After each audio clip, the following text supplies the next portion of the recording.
Hello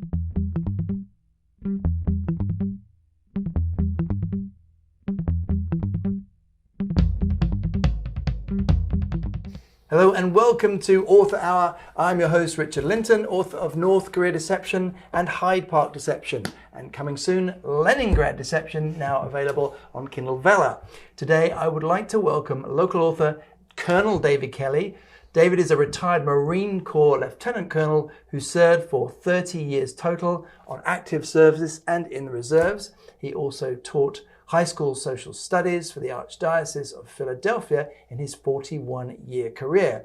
His book, Hell in the Streets of Husaybah, is based on his journal notes and interviews with Marines and sailors that he compiled in 2004 while deployed as a senior Marine Corps field historian there. Welcome, Colonel David. Do you have this thing in the American military where you can keep your rank if you want to? Yes. Yeah. Yes. Once you've reached the rank, then that can be your title if you so choose. And do you do that, or just for the book? But just for the book, and just when I'm at a military base, things like that. Right. So David, I think what I want to do is just give us a quick pen picture, because I know you were in the Marines, and then we'll talk about the historian element, which is kind of absolutely fascinating and something I didn't even know existed. Mm-hmm. So just give us a quick pen picture of your military service and career. I got my commission in 1971 through Officer Candidate School at Quantico. Spent 3 years on active duty. There was a tour off the coast of Vietnam, not in Vietnam. It was on an amphibious group. And then got out, became a teacher, and then went back into the reserves and spent 25 odd years in the reserves, different staff billets. What did you teach? History? History, English, Spanish, reading, a few other things. Okay, you just mentioned Spanish. I've got to just go off on a quick tangent. I noticed you were involved in something with the American-Spanish War. You did something. Correct. When you were a historian in the military. What was that? What was that war? Forgive my ignorance. That was the 1898. The United States went to war with Spain, initially over Spanish or Cuban independence, and then we fought in the Philippines, Guam, Puerto Rico, and the Marines played a very tiny part of that. Right. And that was my research that I did to find out what was the tiny part that the Marines did. Okay. So you were a Marine. Yes. In England, we call them Royal Marines. Right. And I remember when I was studying, Lyntton is the Royal Marines base in England on the south coast where they train the Marines, and you would see these Marines running along with like logs on their on their shoulders, you know. Mm-hmm. But I went into the army. I was cavalry. So just tell us, just for people, because maybe there's some younger viewers watching, what is the difference between regular army and a Marine? Marines are very small. One thing that I found over the years is I run into other former Marines. We've all been at the same bases. We oftentimes know the same people. It's more of a brotherhood and sisterhood than the Army. And in the Marines, every Marine first trains to be an infantryman. Right. Every officer trains to be an infantry officer, and then they go to their specialized training. So is it like, there's a similar thing in the British Army, is it like I think it's in the British Royal Marines. The officers train with the men, the other ranks, first. So you become that soldier first. Is that the same thing? Or no, it's either through ROTC or Officer Candidate School. Okay, so it's separate. Separate. Okay. And it's actually in some ways more demanding than the enlisted. Right. The expectations are higher. Right. Yeah. And so what made you, all those years ago, want to be a Royal Marines officer? When I finished college, I thought if I had to go into the service and the draft was still on back then, I'd prefer to be an officer. I talked to the various recruiting officers from the different services, and the one that was straight up, if you make it, fine. If you don't make it, we send you to recruit training with the Marines. Okay. So it was pretty much you make it and you do it, or then you spend your 2 years on active duty as an enlisted man. And what made you, I'm always fascinated by people's different motivation. Like, I remember when I signed up, it was the Gulf War One. Yeah, that's right. I did Gulf War One and then Bosnia. So Gulf War One was looming, and I didn't really know that was going to be looming when I signed up. Mm-hmm. And I just remember, the sort of daunting aspect of going to serve in Gulf War One as a tank commander. What was your sort of, what was your original thinking, and what did you expect when you joined the army? Join the Marines. Sorry.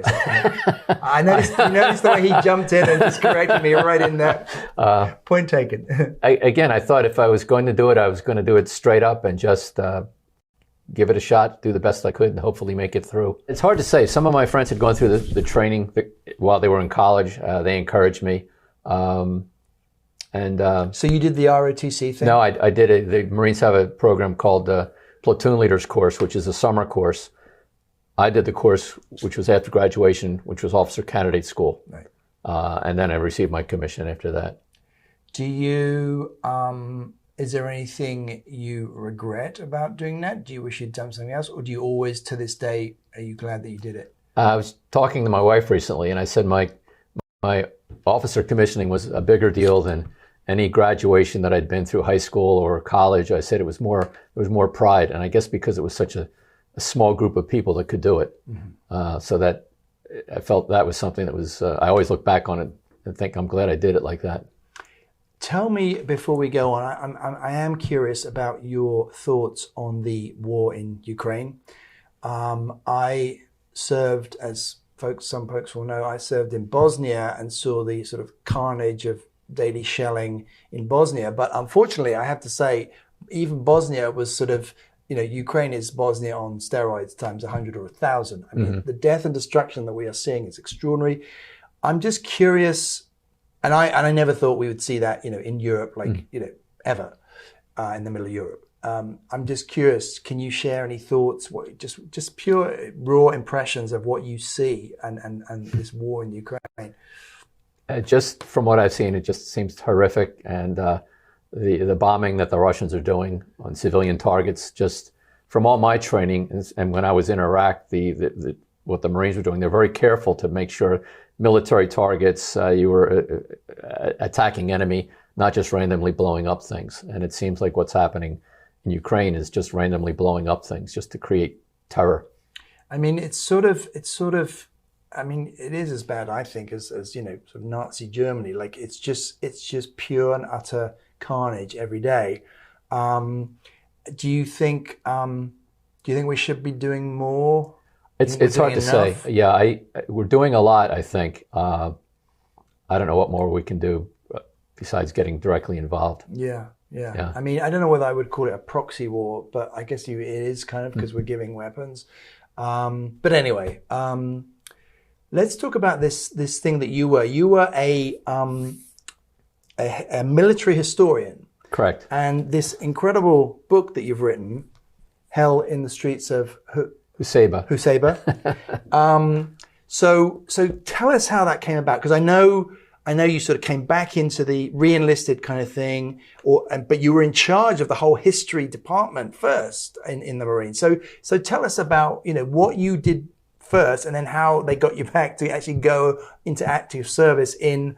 It was in Syria, right? This was on the border with Syria. The border. So yeah. Well, my last 5 years in the reserves, I was with the History and Museums Division, which at that time was at the Washington Navy Yard. Amazing. And our mission was to train to interview Marines in the field. But in the late 90s, we did send people to Bosnia and other places where Marines were deployed. So let me just jump in. So because I'm fascinated by this, because I remember doing, when I was in Bosnia, and in fact the BBC gave me a camera and they let me make a little sort of documentary. And I was amazed that they allowed me to carry this camera around. Who or how did that idea? Because when you're going to fight a war, the last thing you're thinking about is some historian documenting it all.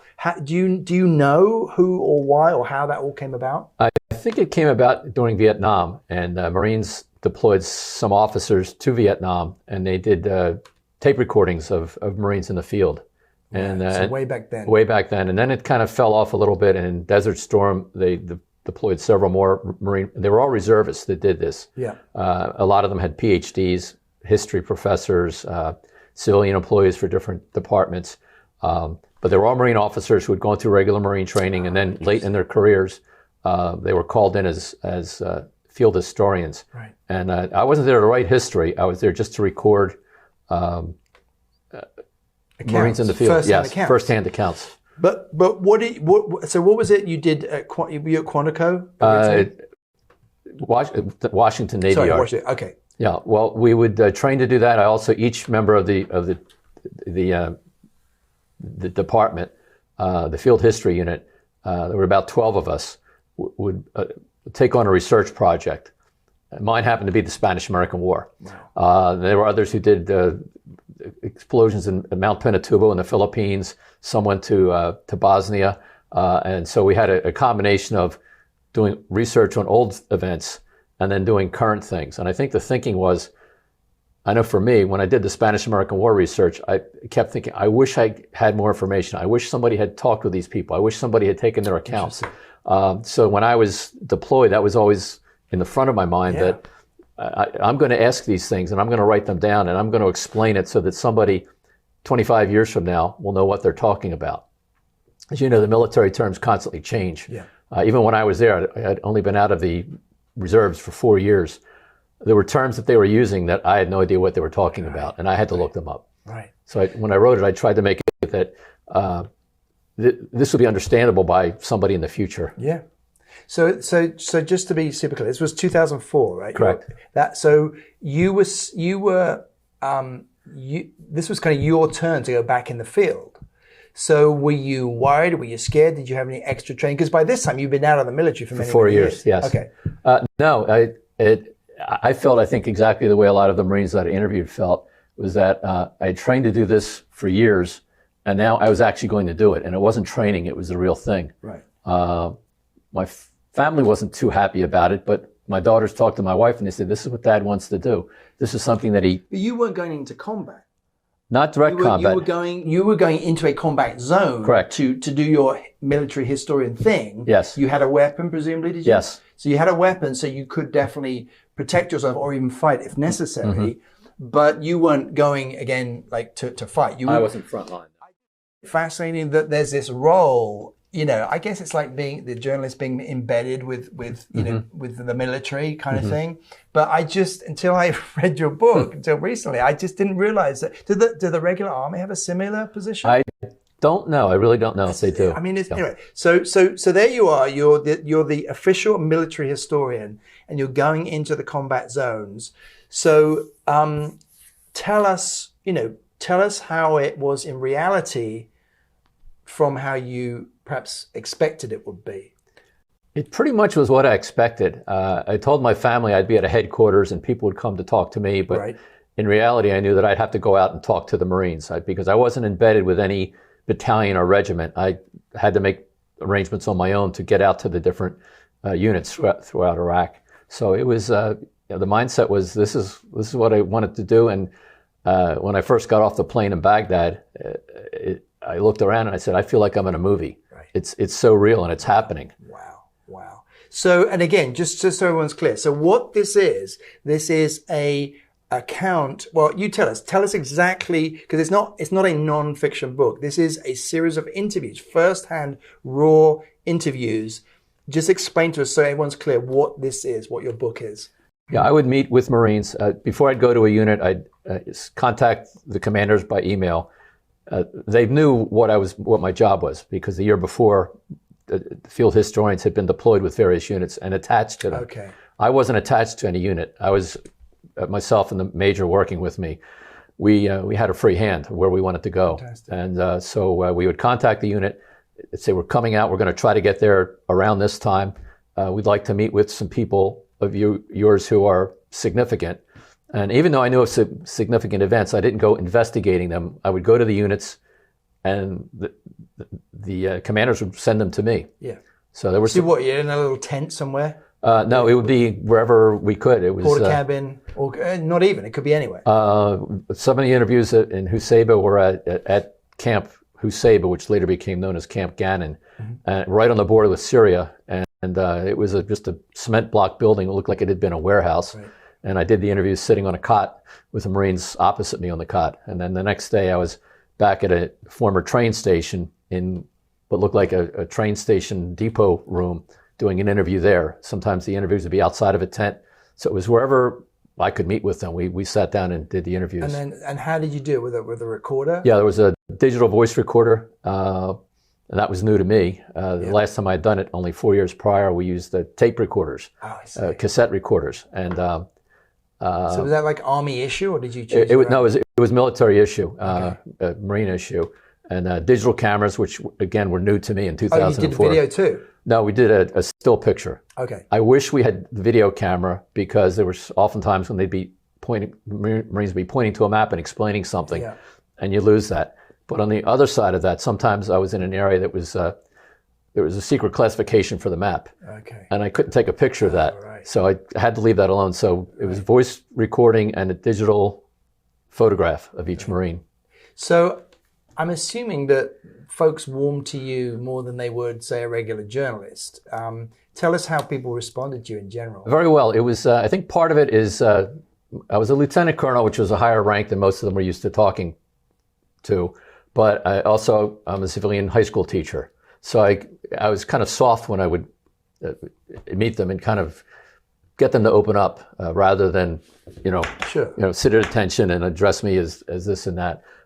So I think the approach I took was just tell me your story. Yeah. And the way I would do each interview, I'd ask them for a little bit of background, where they came from, why they joined the Marines, any experience that they may have had, and then it kind of just led into the story that they were going to tell. I asked very few questions. In fact, sometimes when I listen to the interviews, I think, I wish I'd asked him this, I wish I'd asked him that, but I just let the interview flow. Let him go. Yeah. Absolutely. I mean, in a way, it's sort of what I love about it is that it's sort of, traditionally you have your nonfiction history book, and it's, the author, famous author or historian writes, and it's sort of, but it's like, it's not firsthand. You were there firsthand in the area. Mm-hmm. What do you think? I mean, what do you think? What do you want to happen to what do you hope happens to all those interviews that you did? The answer is simple. It's every time I sit down to write, I think of what so many of the Marines asked me at the end of the interview. They said, "Sir, what's going to happen with this interview?"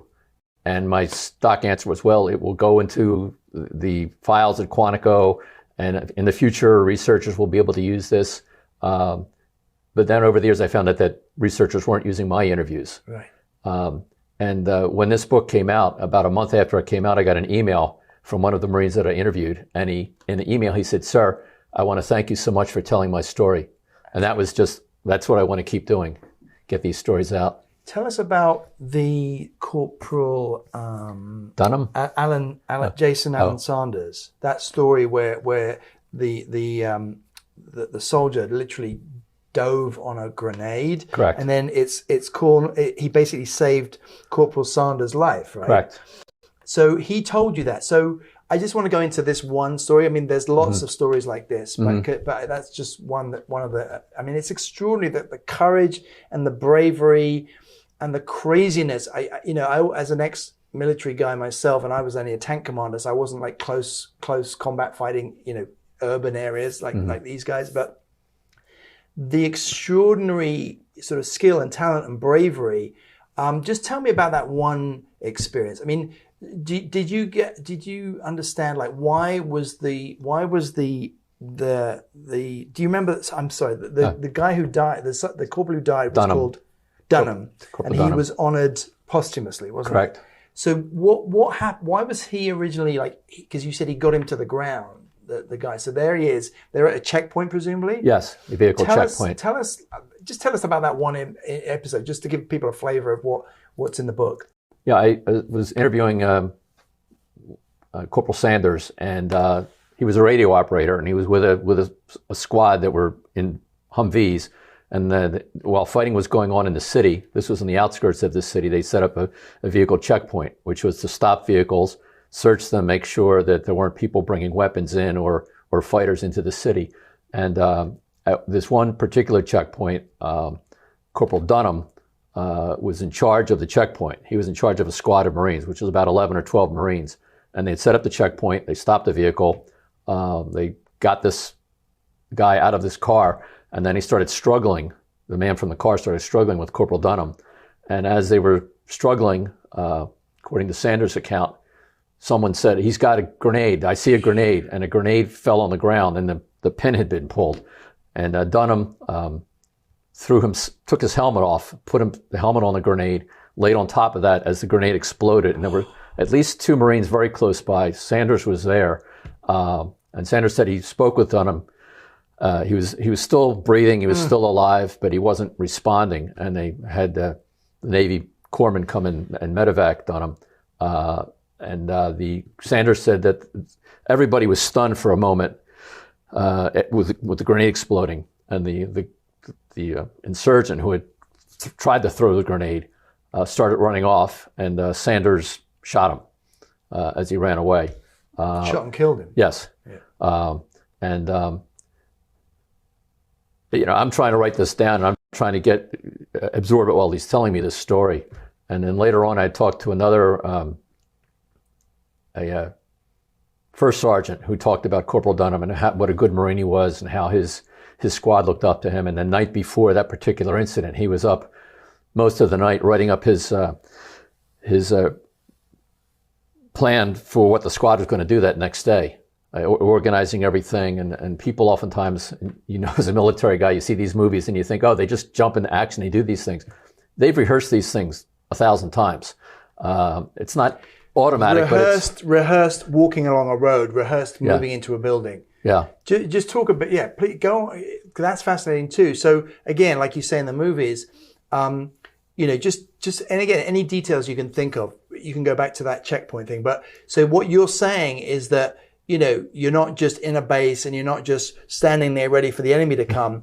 You literally explain to us how it works. They are going out into the field and doing these missions. Correct. Dunham, the night before, he was writing up his plan for his squad.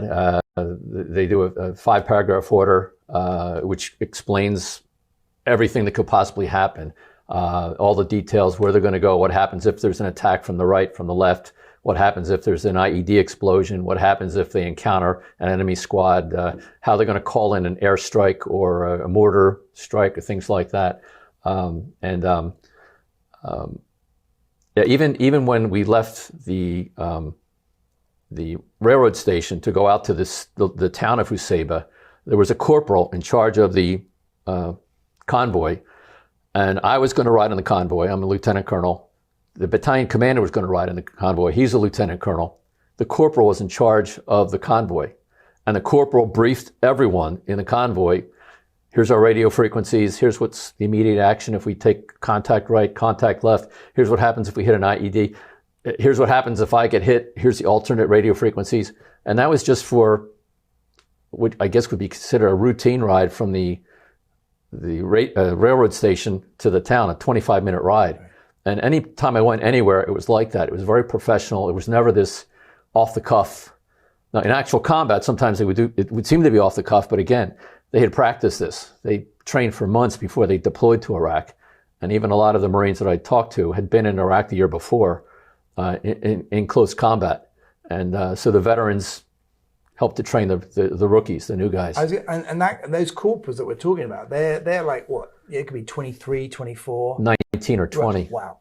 See, that's what I find amazing. Talk to us, if you agree, just tell us a little bit about what I want people to understand is how much responsibility you get as a young soldier in the American Army and the British Army. That's what I always find amazing. Can you just, again, talk to us a little bit about that? And why that is? Well, they're young, they're strong, they learn quickly, they're motivated. Why do you think they're so motivated? Like why? Because they're like I remember the British a volunteer force for a start. But why do you think they're so motivated? I think again, in my talking to a lot of them, it was several said, "This is what I joined to do." One corporal was in another area of Iraq. He said they were involved in a firefight. And he was sitting next to the Navy corpsman who was with him, and the corporal had said to the corpsman a couple of days before, "I wonder what it's going to be like when I'm in combat." And that day, the corpsman said, "Well, now you know. This is what you were wondering, and you're involved in it, and you're doing it." And the pride that they had with what they were able to do and how they responded. That was always a question before they went into combat. Can I do this? I have the training, I have the rank, but will I freeze up? None of them froze up. The ones that I spoke to, it seemed like people just went into action. A couple of Marines even called it muscle memory. They said, we just did what we had to do. You just know what you have to do because you've trained to do it. It's not an off-the-cuff decision. I think that's what's fascinating. That was kind of my experience as well in the British Army. It's like the way we work, and I'm talking about Western armies, is that, you know, you train so much, so it is a muscle memory. But then you see something like Ukraine, and what I'm fascinated by now, they are such hardened warriors now, those guys, those artillery guys, the infantry. I mean, it's almost like it's a different level of sort of warriorship. Do you know what I mean? Do you agree? I think so, yes. Yeah, it's every decision is life and death in Ukraine right now. Right. And they're up for it, it seems. Yeah. They've got a just cause, and there's no question in their mind that they're fighting for what they believe in. But and also I find it fascinating, like it comes about what you said about motivation. It's like you don't realize the power of the human spirit. You know, those young soldiers, those American soldiers, and those checkpoints. You think, well, why would they want to do that? Why would they want to be there? But it's that sense of pride. Or you tell me what you think it is. Well, it's that, and also there were some other interviews that I did where they said, every day we do something important. Every day we're doing what we trained to do. This is why I joined the Marines, versus being at a camp back in the States and you're going out on a training exercise for 5 days and then you're coming home for the weekend. While they're there, they're fully focused, fully engaged, and it's what they joined to do. They're not painting rocks. They're not getting dressed for an inspection in dress uniforms. They're doing their job. So how long were you out there for? I arrived at the beginning of April, and I left at the beginning of August. So a little over 4 months of actually being in the field. And did you have like some hairy moments? Any hairy moments? The only one I had was in another place near Camp Fallujah. I was interviewing a Marine, and we were in this warehouse. And right at the end of the interview, at the end of the warehouse, which was maybe 75 feet from where I was, 3 mortar rounds hit. And the corporal just looked at me and he said, "Sir, you better put on your flak and helmet." Just another day in the office. So wait, did it hit the actual shed that you were in? It hit right outside the shed. Right. Right outside the shed. Did you take cover? Did you sort of run and take cover? I didn't know what to do, and he just said, "Put your flak and helmet on." Right. And in the interview, he had said, every couple of days, we'll get a couple of random shots on the camp. And it was just... And what people have to understand is that someone could have been walking by that shell, right? Yeah. Someone could have died. Yeah. I remember, I don't know whether I've told this story on this show before, but when I arrived in Sarajevo, there were 1,500 shells a day landing in the city. I was a peacekeeper. And this is my very first night. And we're in this telecommunications building. And it's kind of rock solid because it's like Soviet era telecommunications building. And so we're in the dining hall, which is like on the 4th floor. And suddenly I'm sitting there and there's this massive bang. And I kind of got down underneath the table. No one else moved. They just looked at you. No one else moved. And I walk outside to the staircase and I see this window has literally been broken from this mortar which just landed on the roof. I mean, it's just crazy. But anyway, tell us about the... got a little bit of time, couple more minutes left. Tell us about the book-making process. So when did, and were you allowed to just go ahead and write this book? Did you have to get permission? I did. What I did first was after 2004, when I had free time, and in the summers when I wasn't teaching, I transcribed most of the interviews. Okay. And, did you use software? Or do you I just by hand. It was a Mac computer. Right. So all the interviews that you've done, you transcribed? Correct. Yeah. Now, not all of them are word for word. Sometimes I just would listen and then, okay, I'm just going to put that in narrative form because people wouldn't understand what he was saying. And you did this because you had to for the archive or because you thought, I'm going to write my book? I just thought I'd do it. I didn't have any intentions of writing a book at the time. Oh, okay. But after a couple of years and then reading books about what happened in Iraq, I realized these interviews haven't been used. Fantastic. And some of the Marines that I talked to were interviewed, but years later by phone. I interviewed them within days of the events. Amazing. The events were fresh in our minds. So amazing. After about, I guess after about 5 years, after about 2008, 2009, I had everything transcribed. I sent it to Quantico, an electronic document, and I got the okay that these were all okay to use. Nothing was classified. There were no secret documents or secret parts of the interviews. So I had that document in 2009 that you can use these. Wow. And then in addition to that, I used my my journal that I had to keep every night. I kept a copy of that. And I also used interview notes that I did while I was doing the interviews that helped me to write it. And then I guess about 2009, 2010, I started sending out inquiries to publishers, sent about a dozen out. Most times it was, this is not what we're doing, or we're not interested, or, no response. And you found Casemate Publishers, which kind of specializes in this kind of stuff. Yeah, indirectly. It was actually Savis Beatty Publishing. Ted Savis, who's out in California, he responded to me and he said, I might have a publisher for you. So he acted as my agent. Yeah. Savis Beatty does publish military books. Fantastic. And then he's the one that put me in contact with Casemate. And that took place around 2020, right before the pandemic hit. And then things kind of stopped for a while. So are you working on another one? Yeah, so there's a second one. Right now, What's it called? Do you know what it's called yet? The working title is First Fights in Fallujah. Okay. And it's about the events in Fallujah in April of 2004. That's when I was there. David, you'll have to come back on the show, when that comes out. I mean, there's tons more we could have talked about, but hope that gives everyone a flavor of what your book is about. Thank you so much for your service, David, and for joining us today on Author Hour. If you Google Colonel David Kelly, you can also find individual interviews not in the book online.